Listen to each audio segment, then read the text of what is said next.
Good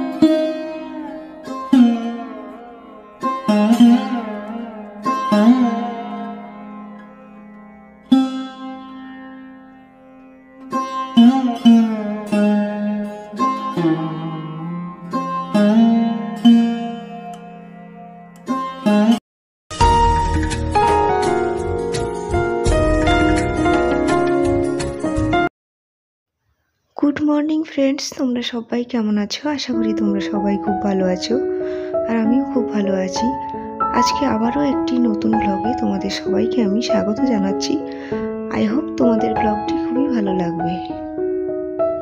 এপাশে সকালবেলাটাই খুবই ঠান্ডা। কি বলতো, আমরা ঘুম থেকে উঠছি 7টার সময়, কিন্তু তাও এত ঠান্ডা যে আমাদেরকে বলে বোঝাতে পারবো না। তো তার জন্য এখন জল হাত ঘাঁটতে খুবই কষ্ট হচ্ছে। তাই ঘুম থেকে উঠেই সকালবেলায় দুজনের জন্য আগে চা করে নিলাম, কারণ চাটা খেয়ে নিলে কি বলতো ঠান্ডাটা একটু কম মনে হয়। আর তারপর কিছু জামা কাপড় আছে যেগুলো কালকে কাচা হয়েছিল, তো সেগুলো কিছুতেই আর সময় হচ্ছিল না যে গুছিয়ে করে রাখি। তো আজকে আমার হাজব্যান্ড স্কুলে চলে যাওয়ার পর আমি জামা কাপড়গুলো সব গুছিয়ে নিচ্ছি, কারণ এগুলো গুছিয়ে না রেখে দিলে এগুলো আবার এলোমেলো হয়ে থাকবে। আর জামা কাপড় যদি অগোছালো থাকে দেখবে ঘরটাও কিন্তু এতটা ভালো লাগে না দেখতে, ঘরটার সৌন্দর্য খুব একটা থাকে না। আর জামা কাপড়গুলো যদি গুছিয়ে রাখি তাহলে দেখবে ঘরটা বেশ সুন্দর একটা গোছালো হয়ে থাকে। আর এই জামা কাপড়গুলো আমাদের তো ডেলি ইউজের নয়, তাই গুছিয়ে খুব সুন্দর করে রেখেই দিতে হবে। আর খুব ঠান্ডা পড়ার জন্য না রাত্রিবেলা খুব একটা কাজ করে উঠতে পারছি না, তাই সকালবেলায় প্রচুর কাজ জমে যাচ্ছে। ঘরে ছোট ছোট কাজ তো থাকেই, তার সাথে আবার রান্না বান্না, সারাদিনে না প্রচুর কাজ জমে থাকে। নিজেকে সময় দেওয়ার মতো খুব একটা টাইম হয় না। আবার শীতকালে এই ছোটোবেলায় কি বলতো ঘুম টুম তো হয়ই না, রেস্ট করলে একটু বসা বা একটু শুয়ে থাকা, এর বাইরে কিছুই নয়। সেটা আবার আধা ঘন্টার জন্য। স্নান খাওয়া করতে করতে প্রায় 2-2:30 বেজেই যায়, আর 5টা এখন অন্ধকার হয়ে যায়। তো কাপড়গুলো এখন আমি যেখানে জিনিস সেখানে দিয়ে খুব ভালো করে রেখে দিচ্ছি। আর এই শোকেসে সাধারণত আমরা জামা কাপড়ই রাখি, কি বলতো, কারণ আমার আলমারি তো এখনো নিয়ে আসিনি, আর আলমারি কেনার মতো কোনো আর প্ল্যানও করিনি। তো এখানে আমাদের জামা কাপড়গুলো রয়ে যায়, আর সেরকমভাবে অন্য জিনিস আর এখানে ঢোকানো হয় না। আমার ভিডিওর এতদূর পর্যন্ত তোমরা যারা দেখেছো, তোমাদের যদি আমার কাজ এতটুকুও ভালো লাগে তবে অবশ্যই ভিডিওতে একটা লাইক দিয়ে দিও। আর যদি খুবই ভালো লেগে যায় তবে অবশ্যই আমার চ্যানেলটি সাবস্ক্রাইব করে আমার পাশে থেকো। আর যে বন্ধুরা আমার চ্যানেলটি সাবস্ক্রাইব করে আমার পাশে আছে তাদেরকে তো জানাই আমি অসংখ্য ধন্যবাদ। এই তো এখন আমি ঘরটা খুব ভালো করে একটু ঝাঁট দিয়ে দিচ্ছি। কি বলতো, ঘরগুলোতে ঝাঁট না দিলেই শীতকালে একটু একটু করে ধুলো জমেই থাকে। আর এই দরজাগুলোতেও দেখলাম খুব একটা পরিষ্কার নেই, একটু একটু ধুলো জমে গেছে। তো এই দরজাগুলো খুব ভালো করে এখন আমি মুছে নিচ্ছি। আর এই বালতিগুলো দেখতে পাচ্ছ, এই বালতিগুলোর ভেতরেও কি বলতো আমরা জামা কাপড়ই রাখি, সেগুলো হচ্ছে রেগুলার ইউজের। তো ওর উপরগুলো খুব ভালো করে মুছে নিলাম। আর এই তো এখন আমি এই শোকেসটাও খুব ভালো করে মুছে নিচ্ছি, কারণ এটা হচ্ছে কাঁচের জিনিস। কাঁচের জিনিস আবার খুব তাড়াতাড়ি নোংরা হয়ে যায়, তাই এটাও খুব ভালো করে মুছে নিলাম।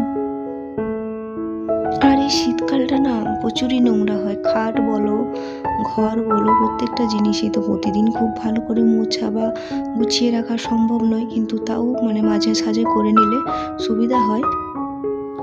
আর এই দরজাটা না আমাদের খুব একটা খোলা হয় না, কিন্তু খুলে দেখলাম যে আমার হাজব্যান্ডের হচ্ছে বর্ষাতিটা ওপাশে আছে, এটাকে ধুয়ে ওপাশে মিলে রাখা হয়েছিল কিন্তু গোছানো হয়নি। তো ভাবলাম ওটাকে গুছিয়ে রেখে দিই। তো তোমরা অনেক বন্ধুরাই আছো যারা আমার ভিডিও দেখো এবং আমাকে সুন্দর সুন্দর কমেন্ট করো, যেমন আপন ফ্যামিলি ব্লগ আছে, বনশ্রী ভ্যারাইটি ব্লগ আছে। তো তোমাদেরকে আমি জানাই অসংখ্য ধন্যবাদ। আমিও চাই তোমাদের ভিডিও দেখতে আর আমি তোমাদের পাশে থাকতে।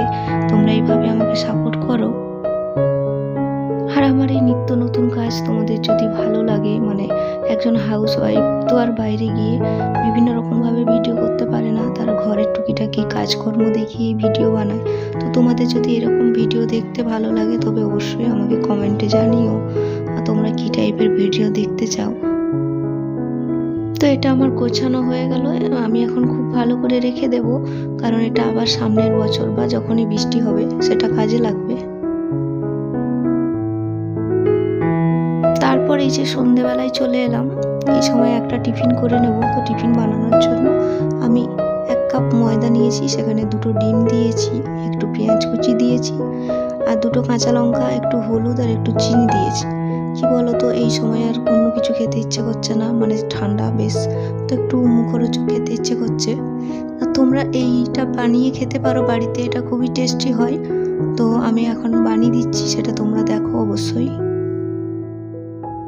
আর এটা কিন্তু ভেঙে যাওয়ার কোনো সম্ভাবনা নেই, কেন বলতো ডিম দেওয়া আছে, আর যতটা পাতলা করে করতে পারবে না ততটাই ভালো হবে, আর খুব ভালো করে ফুলে যাবে ডিমের জন্য। তো খুব খেতে কিন্তু টেস্টি, তোমরা করে খেতে পারো বাড়িতে।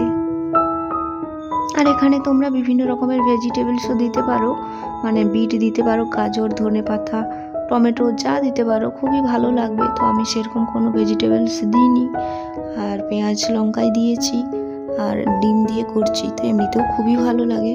তো তোমরা এটা করে বাড়িতে খেয়ে দেখবে যে কীরকম হয়, দিয়ে আমাকে অবশ্যই কমেন্টে জানাবে। আর দেখছো তো বন্ধুরা কীরকম পরিমাণে ফুলে যাচ্ছে, কেন বলো তো, যেহেতু ডিমটা দেওয়া আছে তাই। তো আমার এটা রেডি হয়ে গেল। তো তোমাদের যদি ভালো লাগে অবশ্যই আমাকে কমেন্টে জানিও। আর এইদিকে দেখো টেবিলটা পুরো অগোছলা হয়ে আছে, মানে কানের দুলগুলো পরে আমি এখান সেখানে রেখে দিই, তো সেগুলো একটা কৌটাতে আমার রাখা থাকে, তো ওগুলো গুছিয়ে নিলাম। আর এই জিনিসগুলো একটু টেবিলটা গুছিয়ে নেব, কারণ যতই অগোছলা থাকবে জিনিসটা খারাপ লাগবে দেখতে। তো যেখানে জিনিস সেখানে থাকলে জিনিসটা ভালো লাগে দেখতে, আর টেবিলটাতে অনেকটা জায়গাও ফাঁকা থাকে। তারপর টেবিলটা একটু মুছে নিলাম, কারণ ওগুলোতে একটু একটু ধুলো জমে গেছে মনে হলো। তো রোজে রোজ মুছে নিলে কি বলো তো, টেবিলটাও ভালো থাকবে আর দেখতেও বেশ সুন্দর লাগবে।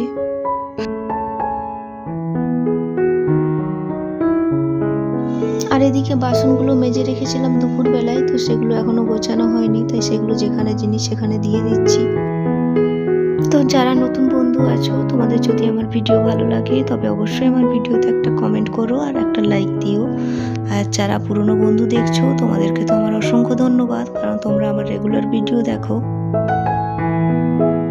তারপর আমার হাজব্যান্ড একটু বেরিয়েছিল, আমার জন্য একটু ফুচকা নিয়ে এলো, কারণ আমি বললাম আজকে একটু ফুচকা খেতে ইচ্ছে করছে। তো বন্ধুরা আমি এখন এই ফুচকাটা খেয়ে নেব। আর তোমাদের কাছে আজকে আমি ব্লগটা এতদূর পর্যন্তই রাখলাম। তোমাদের যদি আমার ব্লগটি ভালো লাগে তবে অবশ্যই আমার ভিডিওতে একটা লাইক দিও, আর যদি খুবই ভালো লেগে যায় অবশ্যই সাবস্ক্রাইব করে আমার পাশে থাকার চেষ্টা করো।